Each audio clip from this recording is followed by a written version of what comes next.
Oh, the difference a day can make. What's going on, everybody? Welcome back to the channel. And yeah, we've made a lot of progress on the Neo Geo cabinet in just one day. Basically, the timeline was I shot the footage on Thursday, uploaded the video, edited, uploaded the video on Friday, and then Saturday morning woke up and got to work on the cabinet. But I had to make a couple decisions.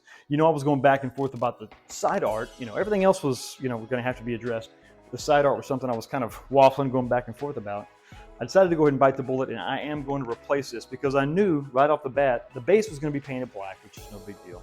I was going to have to change out this graphic because of the damage on the front, which you can see it's got its second layer of filler on now. We'll sand that smooth. But yeah, that was probably the biggest decision to make, is we're going to go ahead and make that happen. So I got a couple things, or we're actually a lot of stuff ordered. Got the artwork is ordered completely. The T molding is ordered completely. So that kind of takes care of the bulk of the cabinet. Now let's take a look at what I got going on right over here. Okay, so the coin door has gone through some changes. Obviously, it's been painted. That's really no big deal. You can kind of see I had to go ahead and do some masking to make sure that I didn't get any overspray inside. Didn't want to mess with the coin door in any way. The coin mechanism, by the way, I did have to lubricate to get that all free. So lubricated all that. That functions nice. I took out of course, if you saw the short video, I had to drill out one of the locks down here. This lock came out okay. I've got new thumb-operated locks coming, which is what I put on all my cabinets. And then when I went to change out the coin reject buttons, the plastic bezels, all the little standoffs just broke off. So I had to order another set of those. But this is painted and ready for new bezels, new coin reject buttons, and then of course new thumb-operated locks. Over here we have the official original SNK memory card board, and it's a little bit dirty. So this is going to have to get an alcohol bath for sure, an isopropyl alcohol bath, not bourbon. We don't do that here. This is the overlay that is in rough shape. Got to be the original one. This is going to be replaced with a new one from Quarter Arcade. I got that already here actually. Still waiting on some other stuff. And of course, the control panel has been completely stripped, and the backside hasn't really been painted at all. So I think this is original. I think the sticker is original to the cabinet too. So this, I don't think this has ever been removed at all to be reconditioned. So we're gonna go ahead and take our time with this, blast it down, strip down all of the paint, and then give it a brand new coat of primer, and then paint, and then new artwork, new buttons, new sticks, and it's going back into the cabinet. And back over here on the cabinet, you see I've got the whole wiring harness completely disassembled, and I wanted to make sure everything was labeled. So obviously we have the player 2 button here, we have the game select button here, and then we have the player 1 button here. I've kept the LED credit counters. I kept those original SNKs, they both work. So I've got those labeled player 1 and player 2. I got them just plugged in for now. Once we put it all back together, I may unplug them, just whatever's going to be easier to reassemble. Now I didn't use numbers on the buttons, I just used the colors. So you have red, blue, yellow, and green labeled on both sides. Color coded to keep all that straight. Of course, we got the player 2 joystick and the player 1 joystick. I'm sorry, the right player and left player. That's the way Neo Geo does their nomenclature. Kept it all together and just kind of have it tucked away for now. That way just kind of helps me keep everything sort of straight. And then as we get all the new parts on, we can slowly and methodically go through and change out all these individual micro switches. This tape that I'm using is the cheap stuff you can get at like Home Depot or Lowe's. They sell it in a roll. It's in the electrical tape section, and it's got black, white, and then of course all the colors you see here. Helps keep everything kind of put together. So we've got all the edges sanded down. All the surfaces are sanded down to 320. So we're pretty much ready for any kind of graphic on the side and then paint down here.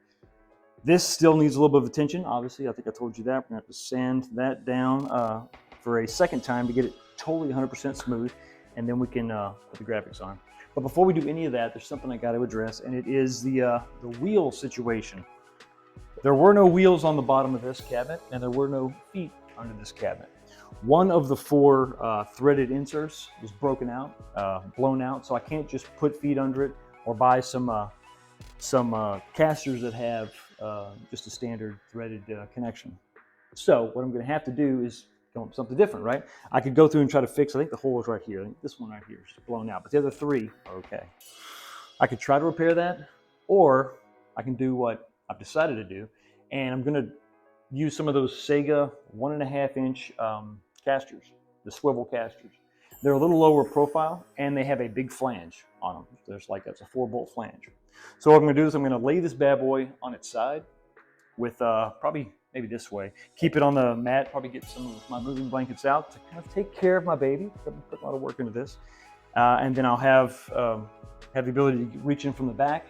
And once I line up, I'm gonna have obviously a look at the bottom. Once I have everything lined up, mark everything, drill the holes, and then I gotta use some T-nuts on the inside. So once I get each individual one set up with the bolt pattern, all the holes drilled, 4 T-nuts, then I'll be able to just take these and bolt these on, very similar to like all the Sega cabinets that I have. It kind of makes things universal, and it should make this thing incredibly sturdy. And then once I get that done, we'll have a nice little cabinet that'll be off the ground, spaced off the ground, which was important because down here, I had a little bit of slight water damage.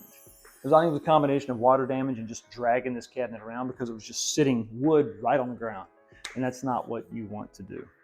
So we'll have something that'll move around nice and easy. And then once we have it elevated, it'll be easier to paint underneath and get all that nice and neat and tidy. The whole base will be painted. New T-molding is coming. Obviously new graphics, and then the control panel overlay is here, so we can go ahead and get the control panel done, with the exception of controls. Yeah, buttons, IL buttons and IL sticks are kind of hard to come by if you want the black sticks, which is what was in this cabinet originally. And then if you want IL concave buttons to go with that, they are a little bit lacking too. Just a couple of colors are out there. You can still get green and yellow, I think, but you know, the other two, even white, are getting kind of hard to come by. So we're gonna have to wait until those things become available, or I can find a different vendor to take care of that. But not too bad for the first day, right? Got a lot of stuff done. The tinted glass is over there. I'm trying to think what else is going on. That's really it at this point. Sand this down, get it prepped for graphics and paint, which should show up hopefully next week sometime. I don't have any tracking information on the graphics, but I do have some for everything else. So once that comes in, we should be in good shape. Anyway, thank you so much for stopping by and checking out the channel and checking out the progress of the Neo Geo Cab. I will see all of you next time.